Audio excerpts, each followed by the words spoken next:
हम धीरेन्द्र प्रताप सिंह जी से ये जानना चाहते हैं कि मनुष्य के जीवन में मंत्रों का क्या महत्व है।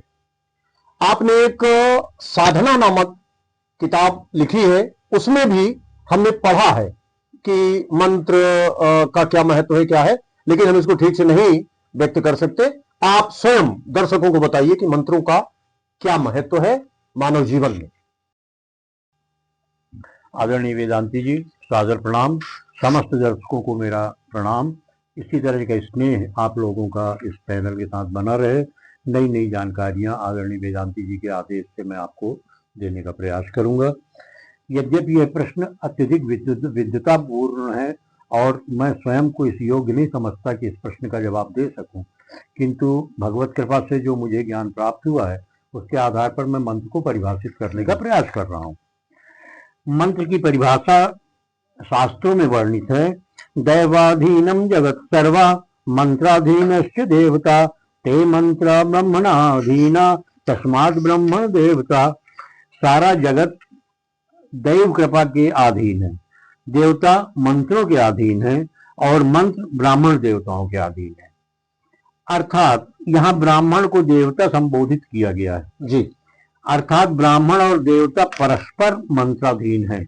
इस बात का ज्ञान अवश्य होना चाहिए कि दोनों मंत्रों के अधीन है। आप ब्राह्मण को भी यदि लाभ लेना चाहते हैं ब्राह्मण से, तो मंत्रों का उपयोग करके ही उसका आगम, उसका निर्धारण, उसकी सेवा करनी चाहिए।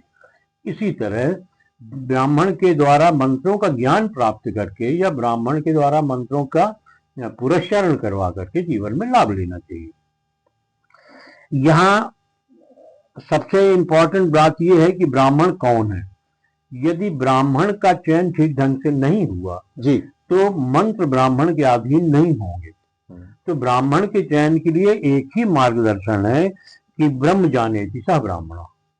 जिसने ब्रह्म तत्व को ठीक से समझ लिया है वही ब्राह्मण है।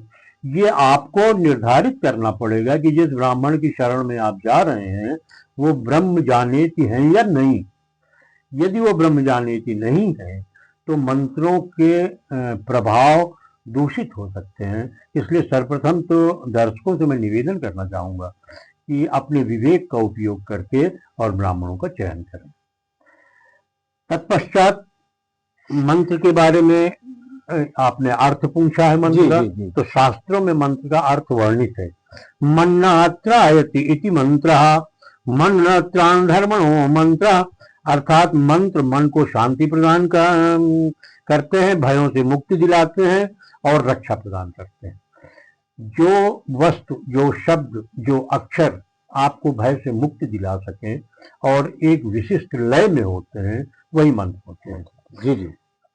सर्वप्रथम मंत्र की परिभाषा के पश्चात ये जान लेना आवश्यक है कि मंत्रों से सुख भोग हेतु किस पद्धति का पालन आवश्यक है। बिल्कुल, मंत्र की परिभाषा जानने लेने मात्र से मंत्र को नहीं जाना जा सकता। इसलिए इसके किस पद्धति के पालन से मंत्र करने से सफलता प्राप्त होती है यह जान लेना जरूरी है। रुद्रयामल पुस्तक, जिसका हमने पूर्व में भी उल्लेख किया है, अति महत्वपूर्ण पुस्तक है और आदरणीय वेदांती जी भगवान शिव और माँ जगदम्बा के बीच के शास्त्रोक्त के फल हैं वो जी जी। इसलिए साक्षात शिव की कृपा उस पुस्तक में है। उसी के आधार पर मैं आपसे निवेदन कर रहा हूं कि रुद्रयामल में किसी देवता के 5 अंगों को वर्णित किया गया है जी। पटल, पूजा पद्धति, कवच, सहस्त्रनाम, स्तोत्र। पटल को हम यहाँ पर विशिष्ट तौर से परिभाषित करेंगे क्योंकि मंत्रों के विषय को लाने के लिए पटल को समझना आवश्यक है। पटल के बारे में रुद्रयामल में लिखा गया है। पटलम देवता गात्र पद्धतिर्देवता शिरः कवचम देवता नेत्र सहस्रारम मुखम स्मृतम स्तोत्रम देवी रसा प्रोक्ता पंचांगमितम। इन 5 अंगों का विस्तृत वर्णन कम समय में संभव नहीं है, अस्तु केवल पटल की व्याख्या मात्र से मंत्र की उपयोगिता को समझने का प्रयास करते हैं। मंत्रों में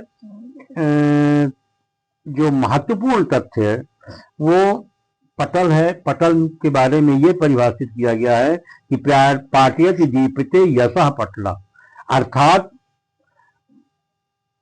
जो प्रदीप्त कर दे, जो दीप्तमान कर दे, वही पटल है। पटल में पूजा विधि, बीजाक्षर, मंत्र आदि सब रहस्य ग्रंथित है। पटल में मुख्यांश मंत्रों का ही होता है। हर मंत्र में उसकी सफलता हेतु मंत्र के 3 अंगों को समझना आवश्यक है। हर मंत्र के 3 अंग होते हैं, पहले हमें उन अंगों के बारे में जान लेना चाहिए। पहला अंग है मंत्र सिर। मूल मंत्र के प्रारंभ में जो बीजाक्षर होते हैं मंत्र सिर कहलाते हैं। जैसे आप लोगों ने मंत्रों में देखा भी होगा, ओम ऐं ह्रीं क्लीं श्रीं भू भुवः स्वः इत्यादि अक्षर लिखे रहते हैं, जी जी, वही मंत्र के सिर हैं। दूसरा मध्य भाग होता है मंत्र का। बृहत से बीजाक्षर के बाद के भाग को देवता व कार्य से संबंधित किया जाता है, उसे मंत्र का मध्य भाग कहते हैं। तीसरा उसका अंश होता है पल्लव। पल्लव मंत्रणाम पल्लवे वासा, मंत्र का वास पल्लव में ही होता है, अर्थात उसके पल्लव में से ही मंत्र के अंत में नमः, स्वाहा, स्वधा, फट, ठ इत्यादि जो अक्षर होते हैं उन्हें पल्लव कहलाते हैं, और उसी के अनुसार मंत्र का जागृत का फल प्राप्त होता है। इस तरह से मंत्र के भागों को समझ लेने से मंत्र के बारे में पूर्ण समझदारी अपने में आ जाती है। अब मंत्रों से कामना पूर्ण हेतु उस मंत्र में 7 तत्वों का होना आवश्यक है। कोई भी मंत्र तभी फलित हो सकता है जब उसमें ये 7 तत्व हैं। कौन कौन से तत्व? इन 7 तत्वों के ना होने पर मंत्र पूर्ण नहीं कहलाते और उनका वांछित फल प्राप्त नहीं होता। इसलिए यहाँ पर यह जान लेना भी आवश्यक है। आपके आदेशानुसार उसमें प्रथम जो तत्व होता है वो ऋषि। ऋषि का मतलब है शिव मुख से जिस ऋषि ने सर्वप्रथम इस मंत्र को सुना और सिद्ध किया होता है, वही इस मंत्र का प्रणेता होता है, और इसलिए मंत्र जब प्रारंभ करने के पूर्व ऋषि के नाम से विनियोग आवश्यक होता है। दूसरा अंग होता है देवता। हर मंत्र के अधिष्ठाता देवता भिन्न भिन्न होते हैं। मंत्र जप की सफलता है तो संबंधित देवता का स्मरण, स्तोत्र पाठ आदि करना आवश्यक होता है। तीसरा होता है छंद। संसारोत्पत्ति हेतु ब्रह्मा की शक्ति का छंदमय आवरण माना गया है। अतः मंत्र की शक्ति का विभाग प्रकार जानने हेतु विनियोग में छंद का उच्चारण आवश्यक है। यह किस छंद के अंतर्गत यह मंत्र बनाया गया है। चौथा होता है बीज। मंत्र का जो बीज अक्षर है उसी अनुरूप मंत्र का फल व दिशा निर्धारित होती है। अतः विनियोग में इसका स्मरण अवश्य किया जाता है। बीज ही मंत्र का गर्भ माना गया है। पांचवा अंग होता है शक्ति। जिस शक्ति की सहायता से बीज मंत्र बनता है वही उस मंत्र की शक्ति कहलाती है, क्योंकि बिना शक्ति की कोई भी वस्तु चलायमान नहीं हो सकती, प्रभावी नहीं हो सकती। तत्पश्चात आता है विनियोग। ऋषि, छंद, देवता, बीज, शक्ति एवं कीलक का उल्लेख करते हुए अपनी कामना का उल्लेख करके या बिना कामना के विनियोग करने से मंत्र के फल की दिशा एवं मार्ग तथा प्रतिफल का स्वरूप निर्धारित हो जाता है। इस तरह से पूर्ण विनियोग करने के उपरांत ही अपने को मंत्र के जप में जाना चाहिए। विनियोग के पश्चात एक प्रक्रिया और वर्णित है जिसे ऋषि न्यास कहते हैं। विनियोग के बाद मंत्र को ऋष्यादिन्यास करने से ऋषि, देवता, छंद, बीजादि के अंगीभूत होकर उसके शरीर को मंत्र जप और मंत्रमय बना देते हैं। इस तरह से ऋषियों के नाम से, जिस ऋषि के द्वारा वो जो उसके प्रणेता है ऋषि, उनका न्यास करने से सारा अंग जो होता है हमारा उस मंत्रमय हो जाता है। तत्पश्चात इंपॉर्टेंट बात, महत्वपूर्ण बात यह है कि हर मंत्र हर व्यक्ति को जप करने से फलदायी नहीं होते हैं। 4 भाग मंत्रों के किए गए हैं, जिनमें से कुछ मंत्र कुछ व्यक्तियों के लिए, कुछ मंत्र कुछ व्यक्तियों के लिए फलदायी है। इसके लिए शास्त्रों में एक अकथा चक्र बनाया गया है, जो आदरणीय वेदांती जी जैसा पुस्तक में वर्णित है वैसा ही आप दर्शकों को दिखा रहे हैं। अकथा चक्र के माध्यम से मंत्र की चयन प्रक्रिया करने से मंत्र का फल ज्यादा प्राप्त होता है। साथ ही माला का चयन भी महत्वपूर्ण विषय है। किस मंत्र के साथ कौन सा माला? किस माला के द्वारा किस मंत्र का जप किया जाए, ये अग्नि पुराण में विशिष्टतः वर्जित है। यदि जप में उचित माला का उपयोग नहीं किया गया तो मंत्र फल क्षीण हो जाते हैं। इसमें वर्णन है कि अरिष्ट शांति हेतु यदि जप करना हो तो अरिष्ट मूल की जड़ की माला होनी चाहिए।